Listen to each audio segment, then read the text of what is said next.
দ্বিতীয় যেটা আছে অ্যামাইনোভেটটা 50 দিয়ে দেবো। আসসালামু আলাইকুম, হ্যালো ভিউয়ার্স, আশা করি সকলে অনেক ভালো আছেন। তো আজকে গরুকে মোটাতাজা করার উদ্দেশ্যে যে সুষম খাবারগুলো খাওয়ানো হয় তার পাশাপাশি আপনার ক্যাটাপক্স এবং এই অ্যামাইনোভেট এই ইঞ্জেকশনগুলা করাটা কিন্তু অনেকটাই জরুরি। এগুলো করতে হয়। এগুলা করলে আপনার খাবারের যে ভিটামিন মিনারেল এগুলো থাকে এগুলো কিন্তু শরীরে ভালোভাবে নিতে পারে এবং যার ফলে অনেক দ্রুত গ্রোথে চলে আসে। তো এখন আমার এই একটা গরু আছে এবং এই একটা গরু আমরা শুরু থেকে 1 মাস পর্যন্ত অন্যান্য ওষুধগুলো করে থাকি ধারাবাহিকভাবে। তারপরে যখন 1 মাস পরে যে 2 মাসের কোর্স, তারপরে আমাদেরকে এই ওষুধগুলা কষ্ট করতে হয়। তো এই যে গরু দেখতে পাচ্ছেন, মূলত এই গরুটাকে ইঞ্জেকশন করা যায় না, কারণ একটু দুষ্ট পদের, আর তাছাড়া ইঞ্জেকশন করাই যায় না। এই গরুটার ভিডিও আপনারা অনেকে দেখছেন, এই গরুটাকে আমি ইঞ্জেকশন দিয়ে থাকি কারণ এটা একটু দেওয়া যায়, আর এই গরু দিতে গেলে অনেকটা ঝামেলা করে। তবু আজকে ট্রাই করবো দেওয়ার জন্য। যাই হোক, তবে আপনারা এই ইঞ্জেকশনগুলো কিরকম দিবেন সেটা একটু আপনাদেরকে বলি।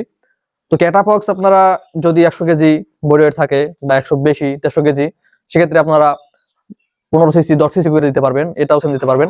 তবে আপনারা এমাইনোভেট দিতে পারবেন প্রতিদিন। ক্যাটাফক্স প্রতিদিন দেওয়া যায় কিন্তু গরু দুর্বল হয়, তো আপনারা দুইটাই একসাথে দিবেন, দুই পাশে মানে এক পাশে দিবেন একটা আর এক পাশে দিবেন একটা, এরকম করে একদিন দেবেন, মাঝখানে 3-4 দিন গ্যাপ রেখে তারপর আবার দিতে পারবেন। তো এরকম করে আপনার ইঞ্জেকশনগুলো দিবেন, প্রতিদিন দেওয়ার দরকার নাই, কিন্তু এইটা চাইলে প্রতিদিন দিতে পারবেন, সমস্যা নাই। তো আজকে আপনাদেরকে দেখাবো ইঞ্জেকশন কিভাবে পুশ করবেন। তো এগুলো আসলে গভীর মাংস করবেন, আমি মূলত এই সিরিঞ্জ দিয়েই করি। আপনারা চাইলে উন্নত মানের সিরিঞ্জটা করতে পারবেন। তো সর্বপ্রথম আমি ক্যাটাপক্স যেটা আছে এটা আমি একটু নিয়ে নেই।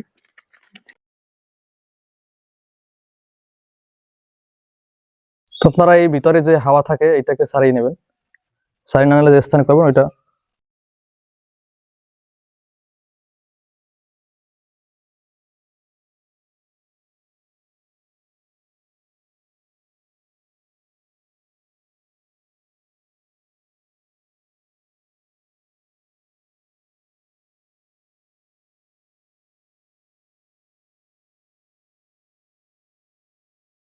ক্যাটাপক্স ইঞ্জেকশন যেটা এটাকে দিলাম, মূলত ওইটা দেওয়ার চেষ্টা করলাম কিন্তু ওটা দিতে পারলাম না, ওরা এত পরিমাণে দুষ্ট।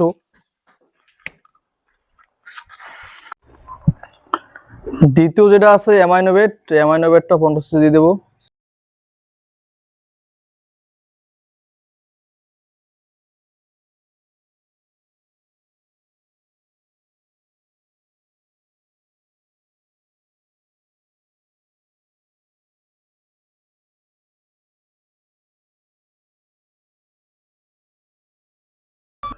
তো এই ছিল মূলত আজকে ভিডিওটি, আপনাদেরকে দেখালাম কিভাবে ইংলিশে পুশ করতে হয়। তো সকলে আমার জন্য দোয়া করবেন, যারা নতুন অবশ্যই চ্যানেলকে সাবস্ক্রাইব করে রাখবেন এবং যারা পেজ থেকে দেখছেন অবশ্যই পেজটাকে ফলো করে রাখবেন।